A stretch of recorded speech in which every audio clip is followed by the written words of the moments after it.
ओळकण melon पुराण जुगर अनुष्ठित हो कौन लोक ये मेलन करती ये विदाकी ना कि आसन ना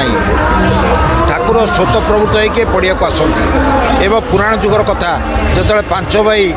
हारी जाइए पशा खेल जंगल को जाइए जंगल 12 वर्ष रहा फेरी दुर्योधन को श्रीकृष्ण जाइए मागे को 5टी पड़ा दियो बोली दुर्योधन कौच बिना युद्धे देवी ना इंचे जमी प्रभु श्रीकृष्ण पलि आसी ओळकणा ठारे विदुर का आश्रम में पहुँचती विदुर तांको सागवत दे मनस्कामना पूर्ण कर प्रभु कहते कि वर मागुच माग मो मन आज बहुत खुशी अच्छी तू मोर भोक मेटेचु कौ वर मागुच माग ये कहले प्रभु मु तुमको 2टी रूप में देखा चाहूँगी हर और हरि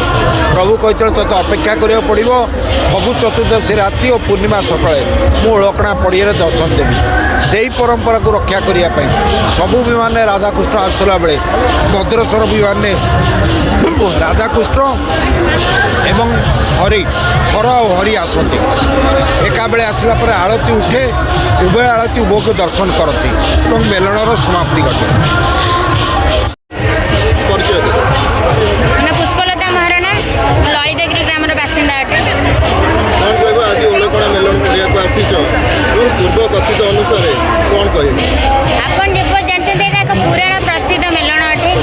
आपन महाभारत उपाख्यान विद्रोह कथा मध्य शुणिथे आपन विद्रोह कथा मध्य शुणिथे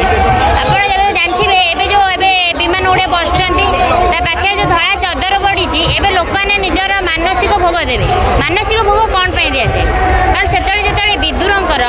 मानसिक थिला कि तांकर मानसिक माने मन में इच्छा थिला कि हरि और हरंकर भेट पाइबे से गोटे तांकर इच्छा थिला से हरिहरंकर भेट पे तांकु एटा मिलिथिला वरदान आकार रे मिलिथिला कि आपण देखो कि से हरिहरंकर एइटी ओळकणा मेलन पड़िया रे भेट पाइबे सेबे पर ठारू केबे आरंभ होईची कोन होईची तार किछि समय आमे एजे के जानि ना एटा केबे आरंभ होइतिला एक पुराण प्रसिद्ध मेलन काहे केउ काल एटा आरंभ होईची आपण देखि पारुथिबे जो प्रांत को अनेबे लोक मानकर समागम अछि जीरा पकेया को जागा नै तेणु यार बहुत विशेषत्व रही एटा बिना निमंत्रण विमान गुड़ी आसी था बिना निमंत्रण जाई तेणु ये मेलन जो विशेषता अच्छी मु तो सबू ओडावासी आप आसतु ओळकणा मेलन पड़िया को आसतु थे यार विशेषता जानतु एवं आम हिंदू परंपरा केते प्रसिद्ध और केते ता भितर डाइवर्जेंस अच्छी विभिन्नता अच्छी विविधता अच्छी उपभोग करके जा।